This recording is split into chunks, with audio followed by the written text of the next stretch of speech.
Check out great deals at Safeway. This week at Safeway, 1 pound of strawberries or 6 ounces of blueberries, raspberries, or blackberries are 3 for $12. Member price. Plus get value packs of USDA Choice Boneless Beef Tri-Tip Roast, untrimmed twin packs for $3.87 per pound with digital coupon. Limit 2 packages. And local green or red seedless grapes for the member price of $1.88 per pound. Also at Safeway, 16 ounces of Jenny O turkey. Selected varieties are buy one, get one free. Visit Safeway.com or head in store for more deals.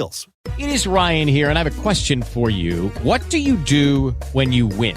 Like, are you a fist pumper, a woohooer, a hand clapper, a high fiver? I kind of like the high five, but if you want to hone in on those winning moves, check out Chumba Casino. At ChumbaCasino.com, choose from hundreds of social casino-style games for your chance to redeem serious cash prizes. There are new game releases weekly, plus free daily bonuses. So don't wait. Start having the most fun ever at ChumbaCasino.com. No purchase necessary. VGW. Void where prohibited by law. See terms and conditions. 18+.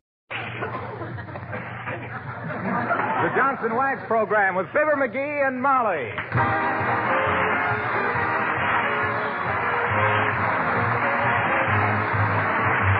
The makers of Johnson's Wax and Johnson's Self-Polishing Glow Coat present Fibber, Mcgee, and Molly, written by Don Quinn with music by the King's Men and Billy Mills Orchestra. The show opens with O Gee, O Joy.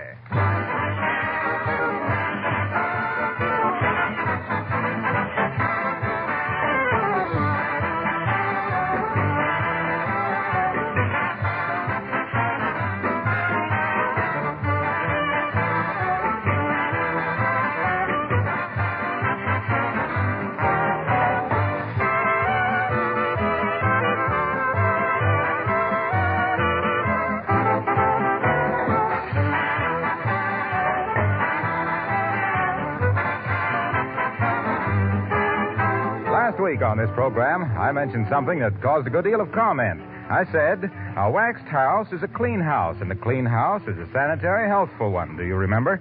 Well, it seems that quite a few people had not fully realized that when they wax their floors, furniture, and woodwork regularly with genuine Johnson's wax, they are actually doing a good deal more than protecting and beautifying those surfaces. Yes, they're making their homes healthier as well as pleasanter places to live in. You see, the wax seals a surface against dirt and moisture. Dust and dirt do not adhere easily to a wax-polished area. So regular waxing removes many of the sources of germs. And besides, it's so much easier to clean waxed floors, baseboards, and furniture. Especially in these times, let Johnson's paste, liquid, or cream wax help keep your home sanitary and beautiful.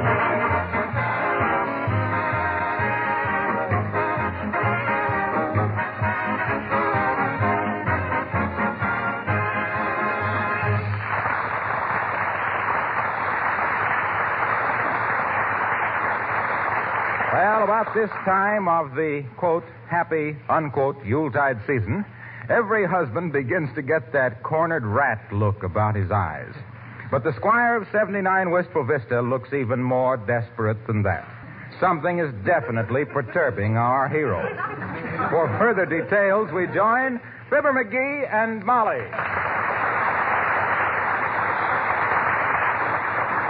And furthermore, I'm the dumbest, short-sightedest, dim-wittedest, stumble-bummetest, empty-headedest, feather-brainedest droop that ever didn't know enough to come in out of a tornado. Well, just as you say. If my head was small enough to fit my brains, I'd be getting telegrams from Ripley. Well, I wouldn't be a bit surprised. They say Washington's home at Mount Vernon has got a beautiful big stoop, but you got a bigger and a beautifuler stoop, and I don't mean anybody but me.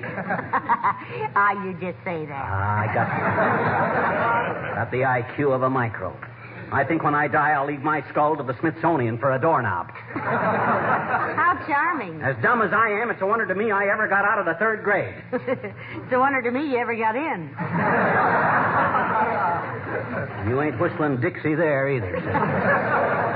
I think I'll give myself back to the Indians. I'm the biggest numbskull that ever... All right, Mcgee. I'll admit you're a fascinating subject, but what's this all about? It's about me. That's what it's all about. I'm the stupidest one. All right. For the sake of argument, let's say you're completely brainless. Oh, I don't know about that. I'll find it sooner or later. Find what? That $15. I was saving it for your Christmas present. I hid it last summer so I wouldn't be tempted to spend it, and now I can't find it. If that don't make me the weak-minded dumb... Now, stop pacing up and down. Ours is a beautiful union, and it doesn't need any pickets.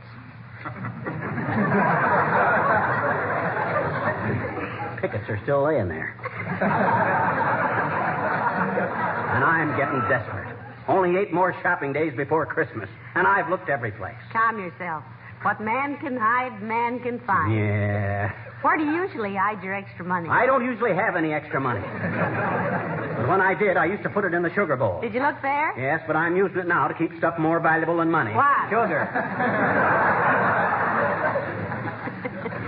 Did you go through all your old clothes? And if it wouldn't be there. I distinctly remember tucking it away in some safe place. Oh, let me see. Where could... Hey, hand me that blue vase on the mantel. Oh, this one here? Oh, no, it ain't here. This is where I've been keeping my cellophane collection. Sure got a mess of it, haven't I? What are you saving cellophane for? I don't know. I guess I just got tired of collecting cigar bands. String. Seemed to be more future in cellophane. Doggone it, this makes me sore. Was it in $5 bills, dearie? It was a 10 and a 5 in a white envelope. And I wrote on the outside of it, do not touch until 10 days before Christmas, and this means me. Well, I'm a pretty good housekeeper, if I do say so myself, and I haven't seen anything of it. Well, if the worst comes to worst, I'll get an internal revenue collector in here. Them guys could find money in a caraway seed. Now, let me think a minute. If I could just remember... Come in. Abigail Uppington. Hello, darling. Oh, how do you do, my dear? And Mr. McGee. Hi, Uppy. Where's your Santa Claus costume? Or aren't you christening the Kringle today? Oh, I don't go on duty till 4 o'clock, Mr. McGee. But what, may I ask, is the matter with you? What do you mean, Abigail? Well, look at him, my dear. He looks positively haggard. I only hope the government doesn't catch him with those Chevrolet tires under his eyes.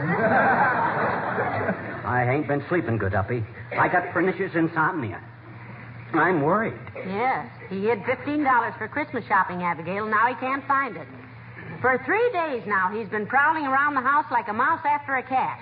You mean a cat after a mouse? In this house, anything can happen. I had a case like that once. Uppy, you sound Ozzier than Nelson.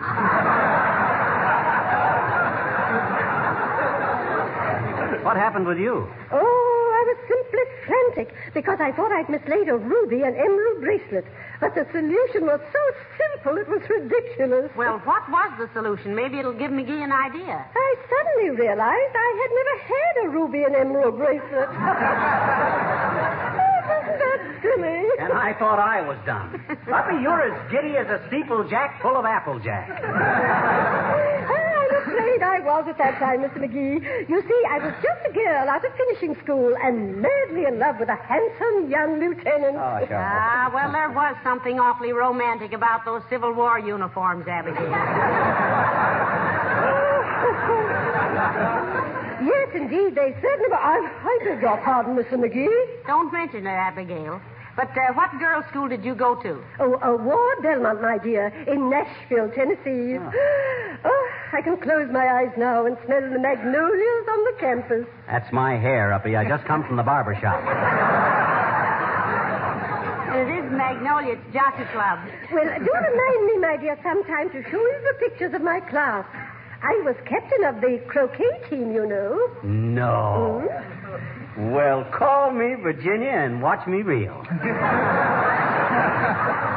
So you all were the captain of the croquet team, was you, honey child? Now, please, Mr. McGee, I have only the most charming memories of the South, and I found Southern men were always most gentlemanly. Well, I guess that'll dim your northern lights, McGee. That must account for my good manners, Uppy. My grandfather wore the Southern uniform, you know. Oh, really? Yeah. Sure, he was a conductor on the Chattanooga Choo-Choo, Abigail. What was it you wanted to see me about? Oh, I just wanted to tell you about the most marvelous fortune teller. Fortune teller? Blah. Those bargain basement gypsies couldn't foretell the future of a blue-eyed blonde with the fleet in. Oh. But they're fun, dearie. They're fun. Ah, fun my clavicle. Dark man going across your path, going to take a long journey, going to get a letter. You'll find your diamond ring under the... Hey, maybe she can tell me where my $15 is. Come on. What are we waiting for? Get your hat, Molly. Where is this fortune teller, Uppy? It's upstairs. Never mind, I'll find it. Come on, Molly. We'll see you later, Uppy. Why didn't I think of this before? Oh, boy, that $15 is as good as found. Right now. Why, those people are wonderful. I know of a case where a guy lost a big strong once.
Get a load of this reception room, Molly. Boy, what a dump. Well, this was your idea, not mine. Well, why do fortune tellers always live in joints like this? If they can see into the future, why don't they make a killing at the races and live in a classy apartment? Well, maybe they can't get a crystal ball big enough to see a horse in. Well, this one sure ought to know her onions. She's cooked enough of them around here. Don't be so critical. You know, Madam X ought to be calling us in any time now. You know, we've been waiting here 25 minutes. Madam X. Probably an old gypsy named McGillicuddy. Not that I care what her name is if she can slap herself into a trance and find my $15. You know, we'd have saved time if we just consulted Uncle Dennis. Ah, what does he know about fortune telling? Well, I don't know, but he certainly lives in an atmosphere of departed spirits. You know, last night I came into the hall and I found him balancing himself on the banister. Yeah? What'd he say? He said, "Niece, your escalator has run down." At it again, huh? I gave him a lecture about that just the other day. What'd he do? He just sat tight. Uh-oh. Mr. Mcgee, I will see you now, please. Oh, thank you, madam. Come on, dearie. We'll see what fate has in store for you. If fate still has a store, which I doubt with things being so hard to get. Oh, I'm ready, sis. Hop onto your broomstick. This way, please. Oh, incense. I think I preferred the onions. Hey, can't we have a little light in here, sis? No. The darkness, she is desirable for proper contact with the forces of the unknown. Oh. Sit down, please. Oh, thank you. Wow. You see, the reason we came, Madam X, is because... Do not tell me. I will tell you. Your husband is in trouble, no? My husband is in trouble, yes. Hey, how'd you know, sis? Can you read my mind? Yes. It is very simple. Huh? You know, that's what he's been telling himself all day, madam. How do we go about this now, sis? Do you read the stars, feel the bumps on my head, look at my palm, or do we just sit around and strain our eyes at each other? No. For $5, I will answer 3 questions. $5? Isn't that a little expensive? Yes. Now you have 2 more questions.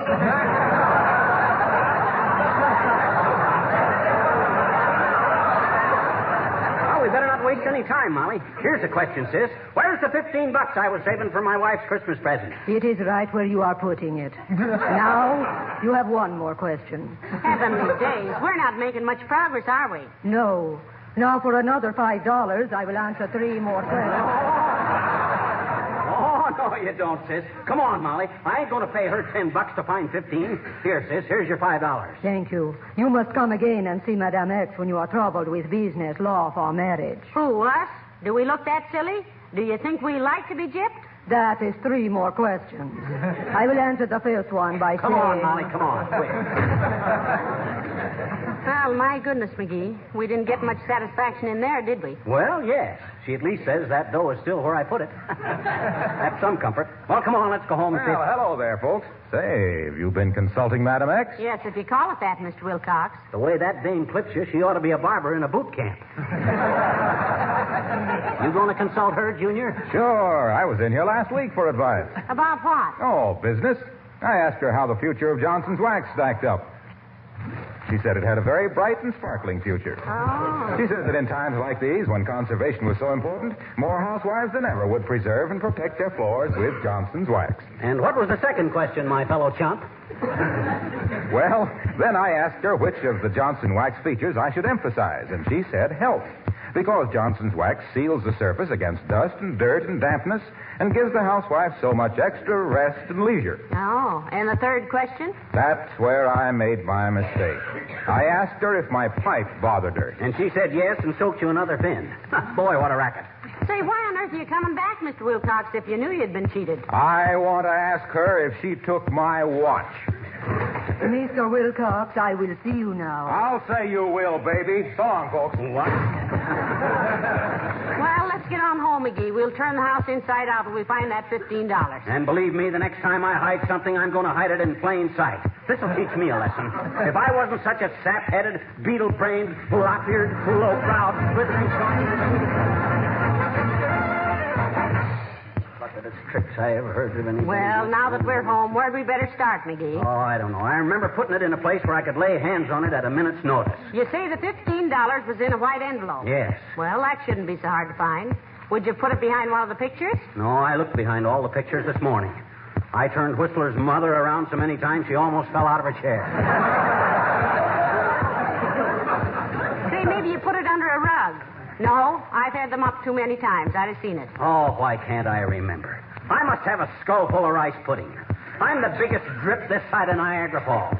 The only thing that keeps my ears apart is my big fat mouth. Oh. No, McGee. Anybody can forget things. Nobody can forget them as easy as me. It's exasperating. I'm getting so I'm afraid to shake hands for fear I'll walk off without my arms. Here, I thought I was a pretty bright guy, and I couldn't pass the intelligence test of a Mongolian basket weaver. Why of all the now, dirty... for goodness sakes, if you'd stop scolding yourself for a few minutes, maybe we could get something done. Well, my gosh, well... Now, listen, here's what we better do. I'll start with the upstairs and go through every room, and you look around down here, and between us, we ought to cover every inch of this house. Okay, but I... Now, stop your arguing. Anyway, you're not as dumb as you claim. You're really pretty smart. I am? Yes. Oh. Or you wouldn't have hidden that $15 from yourself. Why, when it comes to money, and I hope we do... Come in. Oh, hello there, Mr. Oldtimer. Hello, daughter. Hello, Johnny. I just stopped in to say goodbye. Goodbye. Hey, old-timer, come back here. What's the matter, kid? You can't yell goodbye at us and then rush away like that. Where are you going and for how long? Yeah, and when will you be back and for how long? Going to Chicago, kids. Gonna be gone for an indefinite period. Oh, what do you mean indefinite period? I mean, I won't be back till the afternoon of January 5th. But whether 3 o'clock or 3:15 is indefinite. Fly? Hey! Fly. Oh, well, I'll hold still and you swat him, Johnny. No, my husband means are you going to fly to Chicago or take the train? Ain't decided, daughter. Thought maybe I'd get up early in the morning, throw the saddle on old Betsy, sleep on her back, and ride her all the way to Chi. Well, that's a long trip for a horse. Who's a horse? Why, isn't Betsy? No, Betsy's my bicycle. On the other hand, kids, I'll likely take the steam cars. I love trains. Used to be a railroad man in my younger days. What'd you do on the railroad? What do you mean, what did I do, Johnny? I had my own. You mean you owned a railroad? Sure did, daughter. 18 cars, 2 engines, and 72 foot of track. Run from the dining room through the front hall, back to the kitchen and round into the dining room again. Stopped at the umbrella stand, the piano stool, the refrigerator, and the cook, exception Mondays, which was the cook's day off, at the piano stool on signal only. But I had a bad wreck in 1889 when Papa come home late one night, tripped over the coal car. Oh, tough luck. Yes. Now I never see an engine with a tender behind without thinking of what Papa did to me that night. Well, go on, kids. Merry Christmas.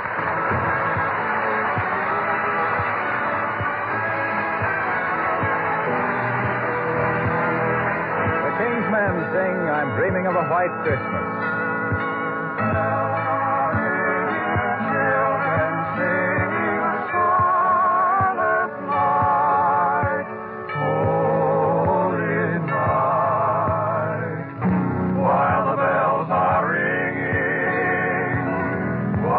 Children sing, I'm dreaming of a white Christmas, just like the ones I used to know, where the treetops glisten and children listen. Sleigh bells in the softly falling snow. I'm dreaming of a white Christmas with every Christmas card I write. May your days be merry and bright.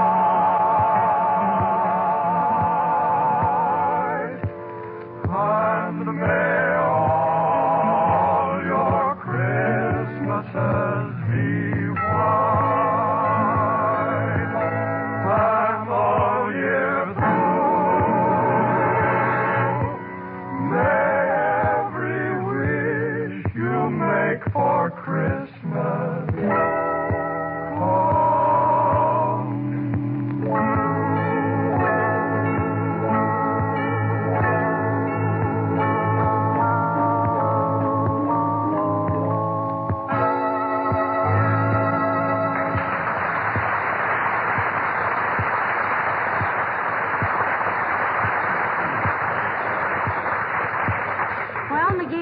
confess, I'm about ready to give up. You certainly hid that $15 well. Yes, and I could kick myself around the block for it, too. If I'm not the silliest Yes, we've been all over that.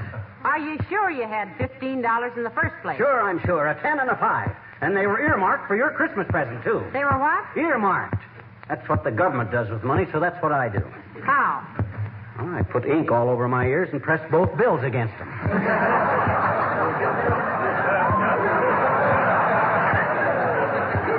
I think the theory is that no two people have ears alike. You know, like fingerprints, only easier to see. Well, that must keep Mr. Morgenthau pretty busy. Yeah, I guess it does. Now, listen, let's just sit down here and reconstruct what you did when you hid the money. What did you do first? Well, first I got me an envelope. Come in. Whose car is that out in front? The black one? Well, that's a kind of a combination ownership, Bud. Me and the finance company. I see you have an ace sticker on the windshield. Do you do any pleasure driving? Take him for a ride around the block, Mcgee. That'll answer that question. In that car, sir, you get more pleasure walking. And I don't quite understand Let me see your draft registration card, please. Okay, here you are, Bud. I'm not only a little overage, but I got a lot of collateral dependents. I got collateral at the First National, the Morris Plan, the building in Long. Never mind. How much coffee have you got? Oh, well, about a half a pound. Sugar? No, thanks, just cream. Now, look here, Bud. I don't mind answering questions. Mcgee, this is war. Yeah. Sure, we read about it in the papers, but what... I only have a few more questions, then I'm through. Have you been buying war bonds? Bud, we've been buying war bonds till we're red, white, and blue in the face. And I've licked the back of so many war-saving stamps, everything I eat tastes like glue. Now, if you don't mind... I hope you're not complaining. Certainly we complain. Everybody complains, and it doesn't mean a thing. And now, if you please explain Mcgee, why... I see you have cuffs on those trousers. Did you buy that suit after restrictions were put on clothing? No, I didn't. And while I don't like to be personal, Bud, there are still a few people who need a cuff on the pants. So will you please tell us us just who you... Just one more thing. The government doesn't want you to buy anything you don't need. They're trying to keep prices at a reasonable level, encourage buying bonds and paying off debts. We want this country to be on a sound financial footing after this war is over. Now, remember that. Just what is your connection with the government? Oh, my goodness, I forgot to introduce myself. I'm Mr. Tolliver. I just moved into the brick house down the street. Oh, I'm glad to know you, Tolliver. This is my wife, Molly. How do you do, I'm sure. Just what department of the government are you in, Mr. Tolliver? Oh, I'm not in the government, Mrs. McGee. I run the hamburger wagon down there at 14th and Oak. And I must say we serve the finest... Dad, but what right do you got come busting in here asking all them silly questions? Well, I think when a man moves into a new neighborhood, he naturally wants to know all about his neighbors. Certainly is nice to have met you folks. Good night.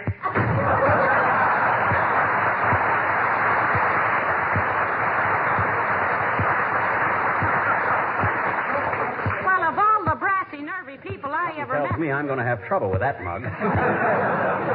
He's going to get in my hair, and there ain't enough room in it for anybody but me. A self-appointed copper. Oh, never mind, McGee. Let's concentrate on finding your $15. Now, what did you do after you got the envelope? Well, now, let me think. I put the money in the envelope and sealed it. Yes. Then I started looking for a hiding place. Yes. First, I thought I'd hide it in the hall closet. And then I says to myself, no, I says. I'm going to clean out that closet one of these days. So I takes the envelope. Oh, for goodness sakes. Come in. Hello, Mrs. McGee. Hello, Mr. McGee. Oh, Mr. Wimp. Hi, Wimp, old man. Why the suitcase? You running away from home again? Oh, no, Mr. McGee. I'm going to Chicago on a business trip for about 3 weeks. Oh? Is your wife going with you, Mr. Wimple? No, she isn't, Mrs. McGee. I'm going to be terribly lonesome without her, too. Ouch. What's the matter? I was crossing my fingers so hard I almost broke them. Well, what kind of a business trip is this, Mr. Wimple? I'm going to see my publishers, Mrs. McGee. The ones who publish all my poetry. Oh. They sent me a telegram saying they wanted to see me. Gee, they must think a lot of you, Wimp. Yes. They wanted to publish my picture. And I sent them some, and they wired right back. We don't believe it. Come in person. Wasn't that nice? So you won't be here for Christmas, Mr. Wimple? No, but Sweetie Face gave me my Christmas present before I left. Look, a check for $25. Say, that's great, Wimp. Isn't it, though? She says if I'm a good boy all year, that next Christmas she'll sign it. She might even throw in the blotter. Why, that old saber-tooth. I thought of a swell gift I'd like to send her, Wimp, but I hate to ask anybody to deliver it. Oh, I'd be very happy to take it over, Mr. McGee. Oh, no, you wouldn't. It might explode before you got there. Not if you timed it right to the second.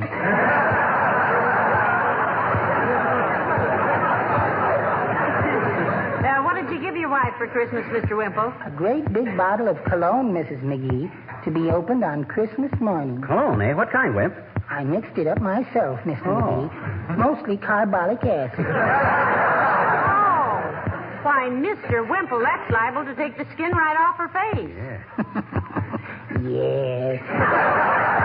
Merry Christmas.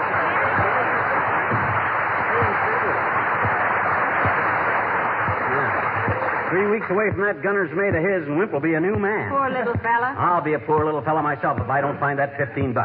If I wasn't such a numbskull, such a hopeless dope and a blue ribbon dupe, Stop it now. Huh? Let's take up where we left off. Okay. After you decided against hiding it in the closet, what'd you do? Doggone it, that's what I can't remember. All I know is I put it someplace where I'd remember it just before Christmas. Well, I'm sorry, McGee. I can't imagine where in the dickens you... Dickens! That's it. Now I remember. Here it is, right here in this book. What book? Dickens' Christmas Carol. Whatever made you hide your money in that? Safest place in the world. Nobody ever opens that book till Christmas time.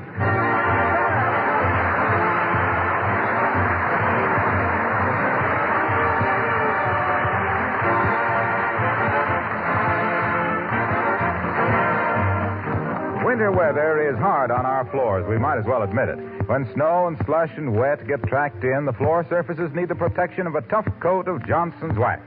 If you examined a waxed floor under a magnifying glass, you'd see that it's the wax that gets all the wear. The surface underneath is safe.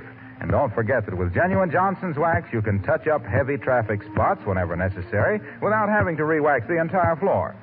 Don't forget either that there are 100 extra labor-saving uses for wax around your home. Windowsills, Venetian blinds, luggage, shoes and boots, furniture and woodwork.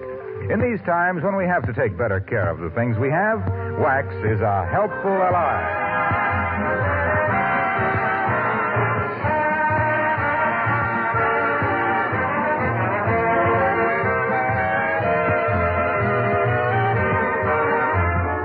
That was a kind of a clever stunt at that, hiding this $15 in Dickens' Christmas Carol.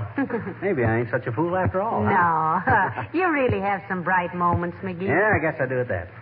Well, all's well that ends well. Here, you keep the $15 for me. I gotta throw this envelope in the wastebasket. Well, this isn't $15. This is the envelope. Huh? Oh, my gosh. I tore up the money. What?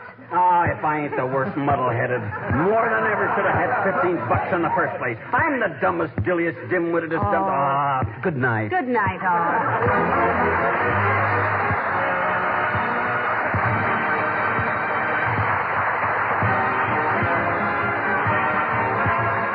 The characters of the old-timer and Wallace Wimple heard on our program were played by Bill Thompson.